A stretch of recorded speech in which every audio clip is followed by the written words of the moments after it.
raha ampitsimono tonga eto Madagasikara ny délégation-na ny SADC izay tarihany Dr Leonardo Simao araka ny fampitam-baovao avy amin'ny bureau misahana ny fifandraisana amin'ny SADC dia nateraka iraka ny JICM izy ireo mandritra ny fivahinianana izay aharitra 3 andro eto amintsika fa manana ny heviny manoloana ny fifaranany feptaona izay napetraky ny JICM ny parlementaire Yvon Razanakolona na Sareraka ho azy mofo dia tompona andraikitra amin'izay fanapahan-kevitra raisiny hitondrana ny firenenan'ny Malagasy. Tompona andraikitra amin'izay fanapahan-kevitra raisiny hitondrana ny firenenan'ny Malagasy hoy Andriamatoa Yvon Razanakolona parlementaire CST raha nantaniana mikasika an-drafitra izay napetraky ny JICM izay farana rampiso ny feptaona voatondro anatoto sanantepika ao anatiny. Ho an'ity mpanao politika ity na naiky mibaiko ny iraisam-pirenena na tsy ny Malagasy. Fa tsika Malagasy ny tompona andraikitra safiditsika mazava io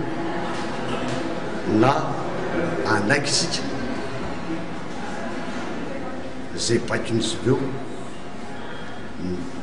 dia hatrany amin'izay fiafitsika anompo azy ireo na manda isika fa mametraka kosa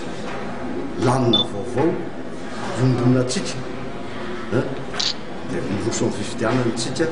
apitafika tsy apitafika fanao zany fijeriko azy ny filoha efa eken'ny feuille de route ny filoha eken'ny constitution